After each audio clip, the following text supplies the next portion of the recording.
Dan pemirsa, satu hari pasca gencatan senjata antara Iran dan Amerika, warga Teheran masih terus memadati jalanan ibu kota Teheran.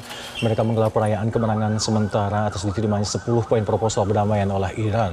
Dan hingga pagi hari tadi jelang subuh, warga Teheran masih berjaga-jaga dari kemungkinan pelanggaran gencatan senjata di jalanan ibu kota Teheran. Mereka juga menggelar acara pembuka peringatan martirnya Al-Khamenei dan pemimpin tertinggi Iran yang meninggal dunia di serangan udara pertama Zionis di Teheran. Sementara itu pemirsa, Selat Hormuz hingga saat ini belum dibuka. Beberapa kapal tanker masih terjebak dan belum bisa melintasi jalur minyak terbesar di dunia ini. Kita langsung terhubung bersama dengan kontributor Metro TV yang ada di Teheran, Iran. Ada Agil Laksamana Putra di Teheran. Assalamualaikum, Agil. Ya, waalaikumsalam. Selamat pagi Ya, waktu Tehran. Agil, kami ingin tahu seperti apa kondisi terkini khususnya di Teheran pasca gencatan senjata antara Iran dan Amerika Serikat Israel ini. Ya, setidaknya dalam kurun waktu 24 jam terakhir, kondisi jalanan ibu kota Tehran masih dipadati beberapa masyarakat di ibu kota yang menggelar peringatan dan perayaan atas kemenangan sementara diterimanya 10 poin proposal perdamaian Iran oleh Trump sendiri. Dan masyarakat kota Tehran ini berjaga hingga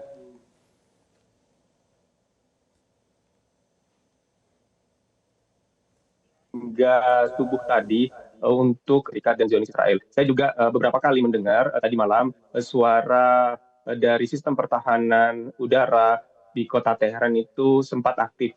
Namun belum ada informasi terbaru dan detail apakah ada serangan dari luar atau hanya sistem pertahanan udara saja yang aktif. Dan masyarakat sendiri juga menggelar acara pembuka untuk peringatan martirnya ke-40 hari dari Ali Khamenei, pemimpin tertinggi Iran sebelumnya. Agil, lantas seperti apa tanggapan masyarakat luas Iran khususnya mengenai opsi gencatan senjata yang ditawarkan Amerika? Apakah ada perbedaan pendapat di kalangan masyarakat di sana? Ya, selain dari sebagian besar masyarakat yang cenderung patuh terhadap setiap keputusan pemerintah serta angkatan bersenjata Iran sendiri, sebagian masyarakat yang lain di beberapa kota Iran sendiri memilih untuk menolak opsi gencatan senjata. Mereka lebih memilih untuk mengakhiri perang secara penuh gitu, karena memang gencatan senjata sendiri tidak memberikan jaminan di kemudian hari pihak agresor Amerika Serikat dan rezim Zionis Israel akan kembali menyerang Iran. Jadi sebagian dari masyarakat memang meminta untuk dilanjutkan perang hingga benar-benar pihak Amerika Serikat dan Zionis Israel mundur dari perang ini dan berhenti. Dari pantauan Anda, pemberitaan media-media di Iran sendiri, seperti apa kabar Selat Hormuz saat ini? Apakah memang belum dibuka? Dan kita tahu Selat Hormuz ini menjadi salah satu syarat Trump untuk perdamaian Iran dan Amerika ini. Kapan akan dibuka rencananya? Ya, hingga saat ini memang Selat Hormuz belum dibuka secara penuh. Jadi masih banyak kapal-kapal tanker yang masih tertahan di Selat Hormuz tersebut. Adapun dari kapan akan dibukanya, masih belum ada informasi lebih lanjut dari pemerintah Iran maupun dari pihak angkatan bersenjata Iran, apakah akan dibuka dalam waktu dekat. Karena memang beberapa waktu yang lalu, dalam kurun waktu 24 jam dan dalam eh, gencatan senjata yang telah disepakati kedua belah pihak, kita bisa lihat Israel sendiri masih menyerang Libanon, di mana Libanon sendiri menjadi salah satu syarat untuk diakhirinya serangan kepada Libanon.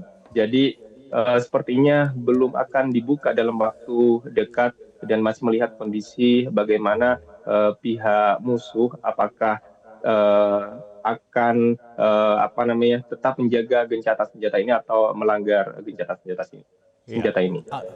Agil mengingat euforia masyarakat yang begitu besar pasca gencatan senjata ini dan pemberitaan media di Iran sendiri yang menyebut bahwa gencatan senjata ini sebagai suatu kemenangan yang besar. Anda memantau seperti apa narasi yang dibangun di sana saat ini pasca gencatan senjata ini? Ya, saya melihatnya narasi yang dibangun baik dari pemerintah Iran dan beberapa masyarakat yang merayakan gencatan senjata ini adalah kemunduran dan kekalahan awal dari Trump dan Amerika Serikat sendiri. Karena kita tahu Iran sendiri hingga saat ini tidak mengurangi intensitas serangan balasan mereka ke wilayah musuh. Akan tetapi dari pihak musuh sendiri sepertinya telah melihat bagaimana kekuatan Iran sendiri yang bertahan di hingga hari 40 perang ini. Jadi yang tersebar di masyarakat sendiri bahwasannya ini adalah kekalahan awal dari Trump dan Amerika Serikat terkait perang yang dimulai mereka sendiri. Pasca gencatan senjata ini apakah militer Iran dalam hal ini RGC ini masih dalam posisi siaga atau sudah mulai mengendurkan kewaspadaannya? Ya, di beberapa titik di jalanan kota Teheran sendiri saya melihat pos penjagaan dan pos keamanan yang biasanya berjaga di tengah jalan, pos pemberhentian juga itu sudah mulai lenggang. Akan tetapi di beberapa sudut kota Teheran, misalnya di beberapa lokasi keramaian seperti pawai dukungan, itu masih banyak angkatan bersenjata di kota Teheran sendiri yang masih berjaga hingga saat ini. Iya. Terakhir Mas Agil, apakah Anda memantau pasca gencatan senjata ini berdampak langsung kepada perekonomian di sana, ataukah harga-harga kebutuhan pokok dan nilai tukar mata uang di sana tak lama setelah tensi ini sedikit mereda? Dampaknya seperti apa? Ya, saya melihat adanya penurunan nilai tukar mata uang dari dolar sendiri. Jadi saya melihat dalam kurun waktu sekitar 12 jam terakhir harga dolar sendiri itu turun, nilai tukarnya terhadap rial Iran sendiri. Dan saya masih belum mendapat informasi lebih lanjut apakah beberapa harga bahan pokok di Teheran sendiri mengalami penurunan atau tetap seperti sebelumnya. Baik, semoga gencatan senjata ini bisa membawa kemaslahatan khususnya bagi Iran dan kawasan di Timur Tengah. Terima kasih Agil telah melaporkan langsung dari Teheran, Iran. Assalamualaikum. Jelajahi cara baru mendapatkan informasi. Download Metro TV Extend sekarang.